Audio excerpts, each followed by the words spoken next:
Hola, buenos días, tardes, noches para todas las personas que nos acompañan el día de hoy. Es un placer para mí estar aquí con todos ustedes y un honor también introducir a nuestro panelista del día de hoy, nuestro conferencista, quien eh, generosamente accedió a brindarnos un poco de su experiencia en este sentido. Nuestro panel de hoy vamos a comenzar con la presentación de Chris Tyler. Chris Tyler es director de investigación y políticas en el Departamento de Ciencia, Tecnología, Ingeniería y Políticas Públicas de UCLA, del University College London. Antes de unirse a esta posición, fue director de la Oficina Parlamentaria de Ciencia y Tecnología del Reino Unido, donde anteriormente también fue director ejecutivo del Centro de Ciencia y Política en la Universidad de Cambridge. Chris es licenciado en antropología por la Universidad de Durham y cuenta con un doctorado en antropología biológica por la Universidad de Cambridge. También es miembro de la Junta de Campaña de Ciencias Sociales y del Consejo del Real Instituto Antropológico. Vamos a dar paso a su conferencia y María Esteli Jarquín, quienes escuchamos hace unos instantes, nos dará espacio para algunas preguntas que ustedes tengan sobre la charla de Chris. Chris, bienvenido y muchas gracias. Adelante, por favor. Thank you very much for the invitation to be here with you. I've got some slides. While I'm loading them, could someone remind me how long do you want me to speak for and leave for questions? Because I can adjust my talk accordingly. Can everyone see my slides okay? Yeah, we can see. Lovely. I love it when technology actually works. So I've been asked to talk a little bit today about not just the practice of legislative science advice, but what we actually know about it. And when I was director of the Parliamentary Office of Science and Technology in the UK, I used to ask academics often, how could I do my day job better as an advisor to parliamentarians? And unfortunately, the answer very often was, we don't know. Which was, an honest answer, as you'd expect from academics, but quite frustrating. There's quite a bit of research looking at science advice in executives, but very little at the time on parliamentary science advice. And the two are very different.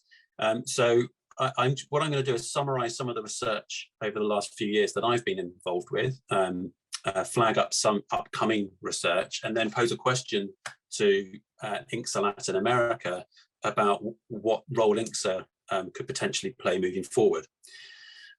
So as you're all aware, but it's worth just firming up the point at the beginning, is that there is a profound difference between an executive, in the UK's case, Her Majesty's government, and the legislature, in our case, the Houses of Parliament. In government, they create policy, enact laws, and do fiscal management, whereas in the Houses of Parliament, in any legislature, the focus is on legislation, scrutinising what the executive is up to, and debating the issues of the day. In other words, it's sort of the apex of any democratic political process.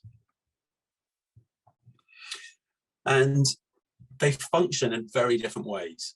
The executive is typically made up of a small number of politicians who have a particular political vision set out maybe in a manifesto or something similar, and they're supported by a big civil service.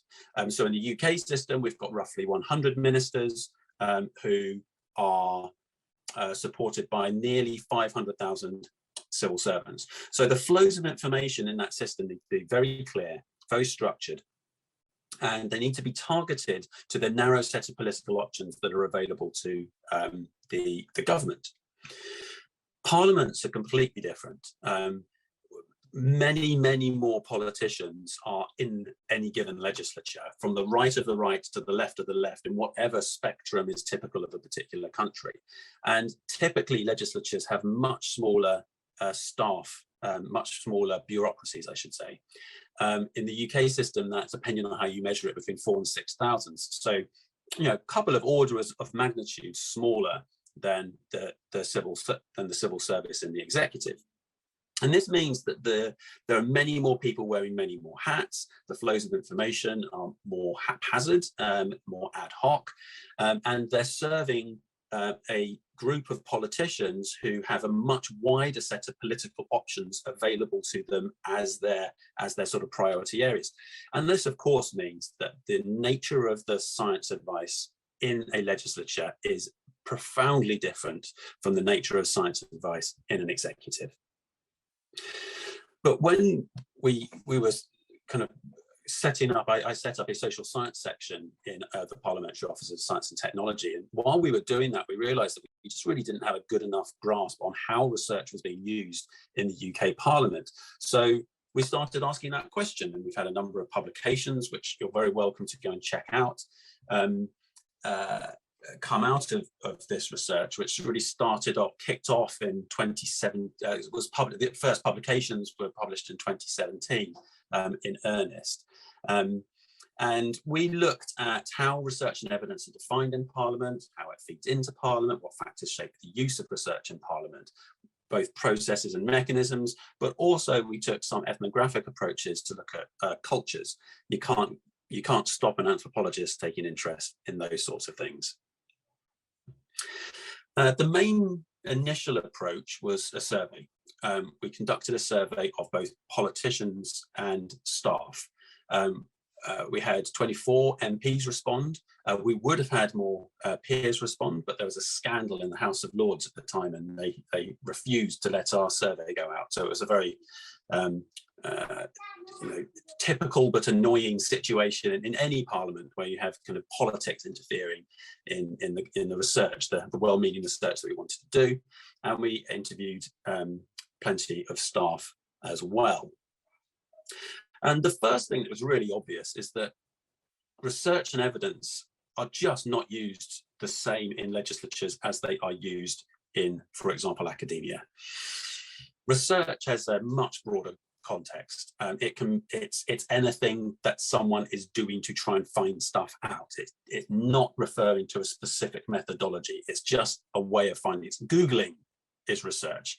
Looking at Wikipedia is research, and it doesn't cut it in academia. But in a legislature, fast-moving, need information, need it yesterday, research encompasses a really broad range of activities. And being legislatures, evidence has a meaning that is much more akin to the legal system in terms of evidence than it is in the academic scientific context, where it can mean anything from scientific research through to, for example, testimony of a witness. So we put research and evidence together because, and we've started referring to research evidence, and we found that most politicians and staffers could immediately understand that we were talking about something more rigorous than testimony and more rigorous than just the research that an MP's researcher might do. Research evidence captured the sort of the broad essence of what we were talking about primarily, what we were interested in primarily, in terms of looking at what was feeding through into the system.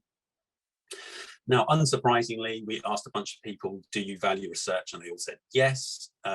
That's a reflection of bias in the survey, worth pointing out. But within that context, we did find quite a difference between what MP and MP staff wanted to find in terms of evidence, which was a lot of statistics. They wanted numbers that they could quote, versus parliamentary staff who drew on a much broader range of research because they wanted to establish what an expert opinion was as a proxy for consensus on the range of evidence out there. And we also found that research coming out of universities was extremely underrepresented. So alongside the survey, we looked at 4 committees, 2 scrutiny committees and 2 legislative committees. And between them, the 4 committees, the bulk of the information coming into those committees was coming from the third sector. It was coming from charities, non-governmental organizations, and so on. And that's the blue line. The green line is the evidence that was coming into those committees from the academic sector. So very, very much underrepresented as a source of evidence to both the scrutiny committees and the legislative committees. And people use research for a whole range of things, supporting scrutiny, background knowledge, informing opinions, providing balance, providing credibility. We also, the MPs were very honest that they quite often use research to substantiate pre-existing views or maybe score political points. Now, if we just sort of park substantiating pre-existing views as terrible epistemology and frustrating that it gets used that way, scoring political points is something that people have pointed at as the use of research evidence in a negative context, but I actually think that's a positive thing. Politicians have to score political points at some time in their career, and if they use evidence to do it rather than hearsay, I think more power to them. And any science advisory system that's going to be influential in Parliament needs to understand the full range of reasons that politicians use that research.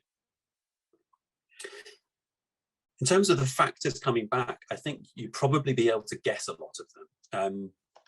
Timing was hugely important, and it's one of the things that academics got criticised for quite heavily, is that they just didn't get information in on time when the politicians needed it, as opposed to the NGOs, for example, which were extremely well organised about targeting the input of information to influence the political agenda.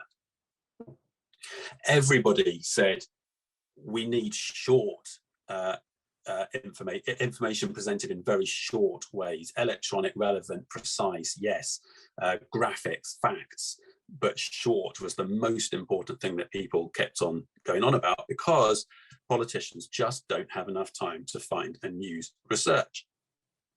The same was true for half of the MP staff and 2/3 of parliamentary staff, so time in legislatures is a real challenge. We were slightly surprised to see quite how many people were open about the fact that they just really didn't feel confident appraising research. And we were also unprepared, I think, in our research process to try and figure out what people were talking about when they said that credibility of the source of research was the most important factor. Because when we then dug into that in conversations with politicians, there was a range of reasons that one might be considered a credible source. It might be for some of the reasons that a scientist would say this is credible research, in that the methods were solid, it had been peer reviewed and so on. And it's quite often it just meant they're people we trust, they're people we've known for a long time, and so on. So, but credibility is the kind of the word that kept on cropping up as an important reason why politicians and also parliamentary staff were using research.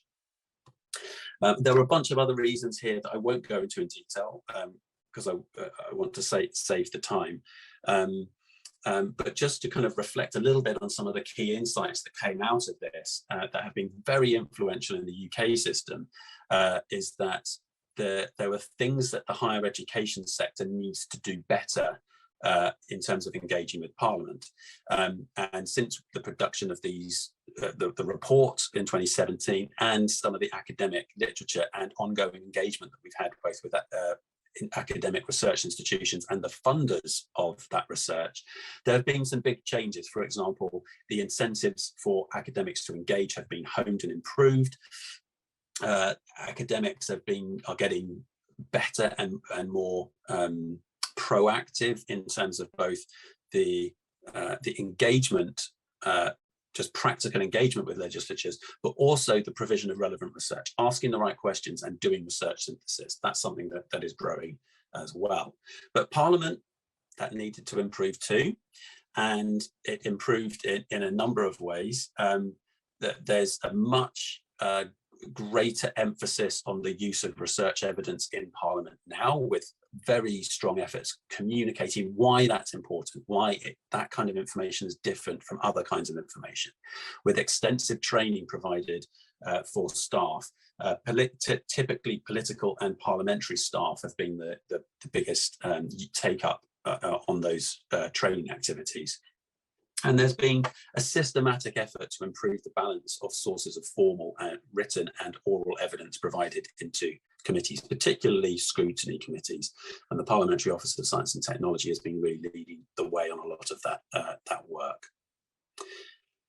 And then we also noted that we needed a lot more research on this. There needs to be supply side research, which is now ongoing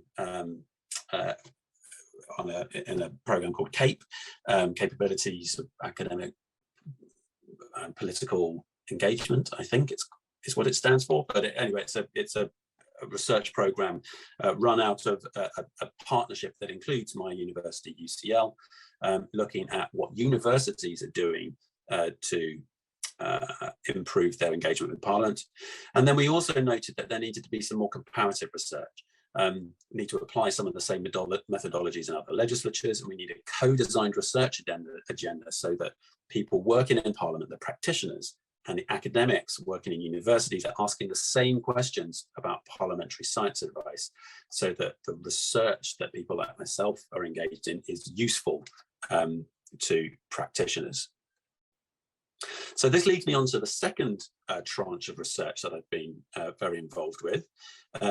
I work particularly closely with a colleague, Karen Akerlof at George Mason University on this, and we've published a bunch of papers, some pre-COVID, we had one mid-COVID, and we just had one out very recently, looking at global perspectives on scientists' roles in legislative policymaking. And this approach wasn't survey, semi-structured interviews, ethnography work like we did in the previous one. It was survey, workshop, and some ranking processes, which I'll discuss. We reached out to 50, well, I think more than 50 countries. We had 50 people from 50 countries responding to a survey asking what research questions need to be asked about parliamentary science advice. And we had people from both academia and legislatures and some intermediaries, professional intermediaries, respond. And then 36 of those respondents came together for a workshop in Tokyo from 70 countries, and we narrowed the 254 research questions that I had proposed down to 160. And then after that, we did a ranking process online, which gave us 50 research questions on parliamentary science advice. And here's just a snapshot of some of those questions. And it's been a very influential paper, actually, because anybody interested in parliamentary science advice can look back to that paper and say, look, here's a research question that needs to be answered. Here's a paper that says so. And that's why we're asking the question in this way. But we dug deeper in and actually analysed the research questions themselves and discovered that most of the questions were really focused around evidence use and communications. Those were kind of the system dynamic element to it. There was less interest in design, evidence development, and ethics. That finding in itself is interesting. I think evidence development and ethics probably deserve a little bit more focus, but I think it goes to show the importance from the practitioner's perspective about just kind of, we just need more. We need more evidence. We need better communications. And then from the kind of the actor's perspective, there are a lot of interest in who the policymakers are, the institutional players, and who the scientists are. There was a lot less interest in who are the publishers, and even less interest in who are the brokers. Again, a very interesting finding. We know as practitioners how important brokers are. We know from STS research how important brokers are. But these individuals, in terms of what we don't know, were actually more interested in the policymakers, institutions, and scientists than they were in those important publishers and brokers. One thing that most people really agreed with is that the evidence on legislative science advice is poor, or very poor, and that there's a need for interdisciplinarity in any research looking at how to improve parliamentary science advice. Obviously, you'd expect STS, public policy and political science, to feature quite highly. And from a personal perspective, I was delighted to see anthropology crop up in 15% of the answers. We also noticed that there were some pretty profound differences in developed countries versus developing countries. If I just flip back to developed countries, I don't want to go into the detail here, but what these lines represent are different collective viewpoints. We found once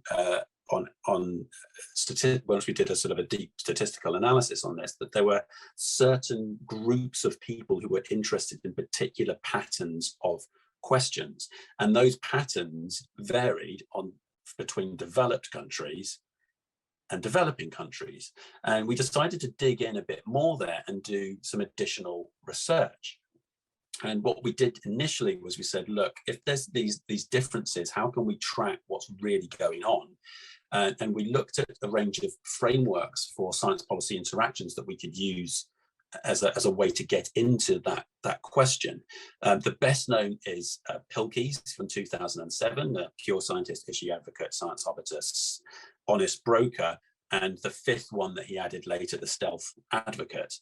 There was post Roger Pilkey, another approach from Donner in 2014, which tried to suggest that there was on the framework, you had science, which was highly credible as a source of evidence, and advocacy, which was less credible as a source of evidence. That sort of intuitively made some sense. However, when it was tested, it turned out to not be true at all. So what we ended up doing was adopting an approach by Steele et al., where we developed this, we simplified, I suppose is the best way of putting it, a spectrum of types of engagement, from scientists who just report results and just leave it alone. So the kind of the pure scientist model, a version of the pure scientist model that Roger Pilkey pointed out, through to scientists should actually be making decisions at the other end of the spectrum, which goes further than the Pilkey model. And in the middle, scientists should work closely with policymakers and help others to integrate, and help people to integrate science results into policy decisions. And when we looked at the spread of viewpoints on this, we found a difference between a rather crude dichotomy between developed and developing countries, which we took from the UN. So we recognize that there are big problems with this as a dichotomy, but with a sample size of 50 countries, we couldn't split it up even further than that. And I just want to point out that we did have people respond from Latin America, but the sample size is pretty small. Argentina, Brazil, Chile, and Mexico were the only countries from Latin America that responded on this. And our results, here's a rather complicated table, but the figures I just want you to focus on are here. Some pretty profound differences between developing countries and developed countries. And essentially what these show is that the most popular in both developed and developing countries, as you would expect, is the middle one. Scientists working closely with policymakers and others to integrate scientific results in policy decisions. In developing countries, where I work and most people who have been researching parliamentary science advice work fully expected there to be other people saying, no, actually, scientists should be more hands-off than that. This idea of blue skies research and scientists in their lab, and we need some intermediaries to be involved in that, but the scientists should kind of stay out of it. That view did exist, but it was certainly more popular in developed countries than in developing countries. We were slightly surprised actually to see so much enthusiasm in developing countries for the other end of the spectrum, saying that scientists should be actively advocating for specific policies they prefer, and scientists should be actually involved in the decision making. And we don't have good answers for why this is at the moment, in that we haven't researched it, but from a range of conversations and developing a working hypothesis, the lack of intermediaries in developing countries as a function of lack of resource, essentially, is partly what's behind that.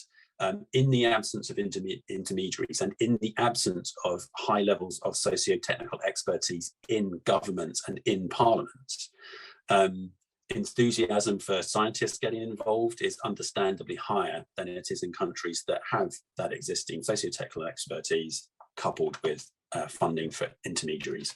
So it's an interesting finding, but it raises a really important question for the wide range of Latin American countries.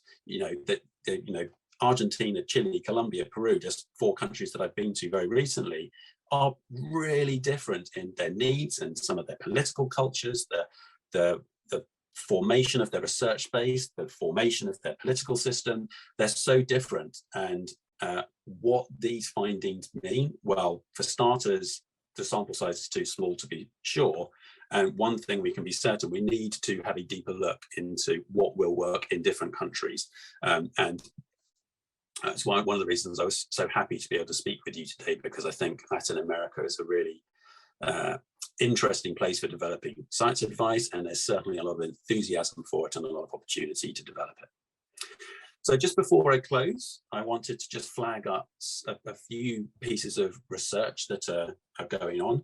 My colleague, Karen Akloff, is doing some fascinating work using natural language processing to see what information from the National Academies of Sciences in the US is feeding through into Congress. And I've got a PhD student, Afa, who is doing something very similar. Sorry, I've got these in the wrong order. Afa is doing something similar in the UK, using natural language processing computers. Essentially what she's doing, she's pumping the inputs into parliamentary debate, things coming out of the Parliamentary Offices of Science and Technology, the House of Commons Library, and so on, into a computer. And then she's pumping the outputs of parliamentary debate, which is written in Hansard, is what we call it. And then she's going to use tech to compare the two, to see what is actually feeding through. And then once we've figured out what's feeding through, we can do a deep dive analysis on why, how, etc. And ultimately, how can you improve the provision of research? I've got another PhD student who's doing some excellent research on the German system. I mentioned that we needed similar methodologies in different legislatures, and that's what Henriette's doing in Germany. But she's more interested in the provision of research into the legislature than the use of research in the legislature. So she is devising a systematic approach to developing policy impact units that will sit in different German universities so that they can push appropriate evidence in an appropriate way into the Bundestag. And then there are a bunch of mapping exercises. We heard earlier about something in Latin America, which I'm afraid I only caught the tail end of, so I'm not familiar with it. We've got quite a big exercise being run out of the Parliamentary Office of Science and Technology and our funding council, Economic and Social Research Council, looking at Commonwealth countries. Laval University is leading an effort to look at Francophone countries. And there is a STEEP, my university department, INGSA collaboration with some of our master's students who are doing some early mapping somewhere yet to be decided. And this is the kind of the big question. It's like, if you do the Commonwealth, which is basically English speakers, and you do Francophone, which is obviously French speakers, what about the Spanish plus Portuguese speaking world? What's going on in Latin America? I think a deep dive using some of the same methodologies that have been developed by Post and Laval would be really valuable here. And on that, I will say thank you very much for listening, and I'd be delighted to take any questions. Thank you. Thank you, Chris. Muchas gracias por esta presentación que nos muestra aspectos tan relevantes y probablemente nos responde muchas de las inquietudes que teníamos o que tenemos acerca del asesoramiento científico legislativo en general y bueno, ya enfocado a nuestros países. Realmente también nos da paso a muchas otras preguntas, pero yo creo que voy a cederle la palabra a mi compañera, mi colega María Esteli Jarquí, para que pueda moderar esta sesión con algunas preguntas que puedas respondernos, por favor. Muchas gracias. Muchísimas gracias, Alma, and it's such a pleasure to see you again, Chris. We met, bueno, conocí a Chris hace unos años como estudiante de STIP, el departamento en el cual trabaja Chris, así que tenemos realmente un gran panelista para hacerles preguntas realmente esenciales. So, nice to see you, Chris. Tenemos varias preguntas del público a las cuales me referiré en este momento. La primera que quedó del panel anterior y que creo que Chris podría darnos un gran insight es respecto a los incentivos que deberían de existir en las universidades para que las personas científicas tengan pues justamente incentivos para hacer ese impacto. Actualmente Chris lidera una unidad que se llama Unidad de Impacto a la Política Pública, y quisiera preguntarle desde su experiencia, bueno, ¿cómo se crea ese departamento? ¿Por qué? ¿Cuál es la referencia para crear esa unidad dentro del departamento en University College London? Y si hay ejemplos de otros países que se pueden tomar como base para aplicar a la región latinoamericana. Esa es una pregunta que nos hacía Paulina Gómez. Así que adelante, Chris. Hi, great to see you, Maria. For those of you who don't know, Maria was one of our great master students, and it's wonderful to see so many master students move off into and have such prominent roles elsewhere. It's great to see you. Yeah, incentives are absolutely critical. We in the UK have many flaws in our system, but I think one of the things that we do really well is incentivizing our academic community to engage with wider society. And the underpinning simple logic is taxes are funding you, do something for the taxpayer. And we have a dual funding system. So roughly half the cash that is handed by the government to universities is handed in block grants. And that is done on the basis of a look back over the last 30 years of how awesome a university or a particular department has been. A big chunk of the score is on academic excellence, and we look at the publications and how impactful those publications have been internationally to do that. A very small chunk of that is decided on the research environment that is created within an academic department. But 25% of the score, a full quarter, is down to impact. How impactful has that department been in society? You know, if you're an archaeological department, how much are you working with museums and helping communities understand their past? If you're working in engineering, how impactful have you been in the community, developing new businesses, helping county council decision makers make infrastructure decisions, etc., etc. But for all of the people doing policy relevant research, and that's a lot, the question is, how impactful have you been on policy? How much do you work with policymakers? How much are they taking on your knowledge? How much are they requesting your knowledge? How many times have they come back asking you for advice, and so on? And all of that gets graded. And the people who spend the most time and the most money, frankly, doing policy engagement end up getting the most cash at the end of it. So there's a really strong incentive there from a university institutional perspective to be good at policy impact. And then the second tranche of money is in competitive grants. So if you are doing policy relevant research and you don't put in a plan for how in the future you are going to have policy impact with that research, they won't give you the money. It's as simple as that. And so by that dual funding, looking back, and you get rewarded for what you've done, and then in the competitive, looking forward to what you're going to get, that's how we incentivize our academics. And the policy impact unit that I established back in 2017, 18, I can't remember, made use of both sources of cash. So the university said, yes, this is important. Chris has got a good idea for how we can enhance our impact. Let's give him some support and some cash to hire someone. And then once we had a couple of people in place, we were able to start winning research grants in the competitive system and writing intermediaries into that grant. So at the outset, a academic would come to us and say, we want to do a 5-year program looking at, I don't know, the circular economy, recycling. They would write 20% of one of our policy advisors into that 5-year program so that they would help from the start of the program, designing and honing the research questions and the research methodologies in order to be useful to policymakers, engaging policymakers early on in the process, and then steering everything that was useful coming out of that research program in a targeted way into the policy program. So the combination of those two things is absolutely required for us, kind of root funding and competitive funding, to make the process tick.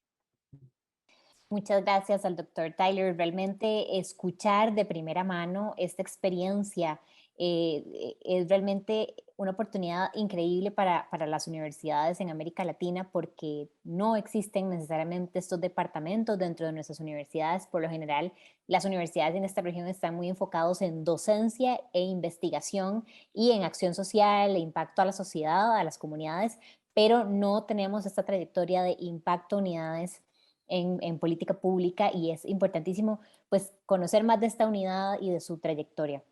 Además, quisiera agradecerle al doctor Tyler por esa presentación tan brillante que nos hizo, y justamente tenemos una pregunta para él respecto a su presentación de parte de Natalia Girmas Montesinos, quien le pregunta al doctor Tyler, respecto a la relación entre evidencias o informantes, ¿se conoce algún diagnóstico o modelo respecto a cómo se han relacionado los científicos naturales como hacedores de evidencia científica natural con los hacedores de evidencia científica social y de otros sistemas de conocimiento, artes, humanidades, conocimientos territoriales, primeras naciones, en cómo se coordinan para informar a las políticas públicas? Pregunto desde un contexto político-cultural en Chile, donde estamos transitando hacia la interdisciplina en la academia y el reconocimiento en los distintos sistemas de conocimiento y la justicia epistémica, impulsado por científicos en el borrador constitucional, considerando nuestra condición histórica y contemporánea como sur.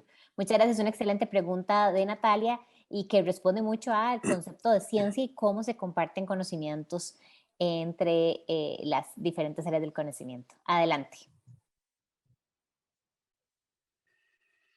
That's a fantastic question, and my first response is we don't do it well enough in the UK, but then I've yet to find anywhere that does the integration between natural science, social science, and engineering science particularly well. And part of the reason for that is that academia is not set up typically to do interdisciplinary research. The notion of interdisciplinarity is actually pretty new, tracking back. And when you are a policymaker trying to get information, you are getting it typically from individuals who have particular sets of expertise. And it's hard, if you're not like the ultimate intelligent customer, to talk to all the people you need to talk to. Now, this is why I think intermediaries are so important, because they are trained to be evidence magpies. They're picking up any piece of information they need to help inform and tell a story. But also, this is why academics need to be much more incentivized, not just only to do interdisciplinary research, but also to synthesize research in an interdisciplinary way. So I would say, if you look at the UK system, we've got a long, deep history of fantastic natural science advice. We have only relatively recently started to take advantage of social science advice, and it's been better integrated, but it is still actually institutionally separate within our advisory system in the UK, and that's just crazy. That needs to change. And then engineering advice is extremely good for departments that do very specific engineering things, but useless for everyone else, despite the fact that engineering advice is critical in every single department. So there's gaps, there's areas of excellence. It's not a whole system. And I've yet to see any science advisory system that you would point at and go, they've nailed this, this is perfect. So maybe Chile will be first, let's hope. Muchísimas gracias al Dr. Tyler por sus insights tan interesantes. Además, él ha sido un gran aliado de esta agenda en América Latina, realizando ya diferentes visitas a países y realmente pues apoyando la construcción de esta agenda en nuestra región. Así que muchas gracias al Dr. Tyler. Por temas de tiempo, voy a darle la palabra a Alma para que proceda a cerrar este panel. Adelante, Alma, y muchas gracias al Dr. Tyler. Fue un gusto verte de nuevo. Muchas gracias, Chris. Gracias, María Estelí, por estas reflexiones tan importantes. Si me permiten, pues, a nombre del capítulo latinoamericano de INGSA y en particular de este bloque sobre las reflexiones y el uso de asesoramiento científico en materia legislativa, pues reitero el agradecimiento, Chris, por esta impactante, creo, charla. Muchas gracias. Ha sido muy rico los aprendizajes y si tienes oportunidad, nos encantaría que nos acompañes al panel de discusión con algunos miembros de consejerías científicas en Latinoamérica. Y bueno, pues muchas gracias nuevamente.